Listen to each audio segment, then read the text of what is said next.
کیا آپ نے کبھی سوچا ہے کہ آپ کی قسمت کو بدلنے والا کوئی اور نہیں بلکہ صرف اور صرف آپ ہیں؟ دنیا کی سب سے بڑی جیل ہے ڈر اور بہانے، اور بدقسمتی سے زیادہ تر لوگ اس جیل میں اپنی پوری زندگی گزار دیتے ہیں۔ لیکن یاد رکھو، وہی لوگ تاریخ بدلتے ہیں جو ڈر کو توڑ کر آگے بڑھتے ہیں۔ آج میں تمہیں ان لوگوں کی کہانی سناؤں گا جنہوں نے عام انسان ہو کر بھی غیر معمولی سفر طے کیا۔ وہ کامیاب اس لیے نہیں ہوئے کہ ان کے پاس وسائل زیادہ تھے، بلکہ اس لیے ہوئے کہ ان کے اندر ہمت زیادہ تھی۔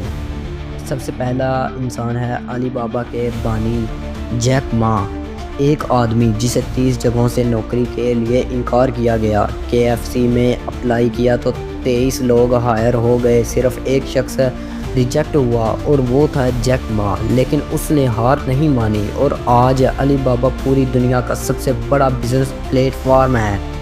یہ صبر اور مسلسل محنت کی طاقت ہے۔ اب دوسرے نمبر پر آتا ہے ایلون مسک۔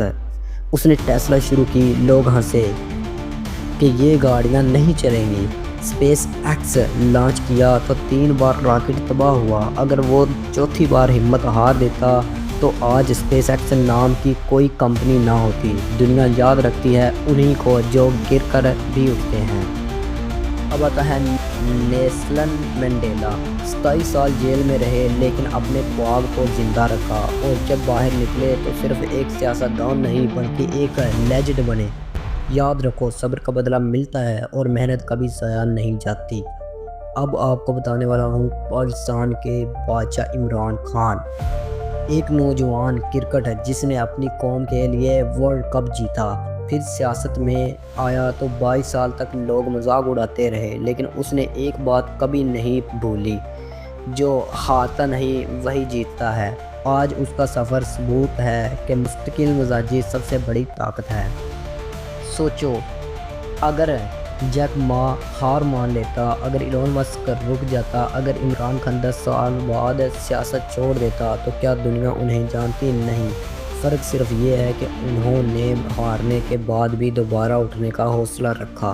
یاد رکھو، کامیابی کبھی ایک دن میں نہیں ملتی، لیکن ایک دن ضرور آتا ہے جب تمہاری محنت پوری دنیا کے سامنے رنگ لاتی ہے۔ تو آج ہی فیصلہ کرو، یا تو تم ہار مانو گے، بہانوں کے قیدی بن کر زندگی گزار دو گے، یا ہمت کے ہیرو بن کر تاریخ لکھو گے۔ دنیا صرف 2 قسم کے لوگوں کو یاد رکھتی ہے دوست، یا تو وہ جو ہارتے ہیں اور سبق چھوڑ جاتے ہیں، یا وہ جو جیتتے ہیں اور مثال بن جاتے ہیں۔ اب سوال یہ ہے کہ تم ان میں سے کون ہو؟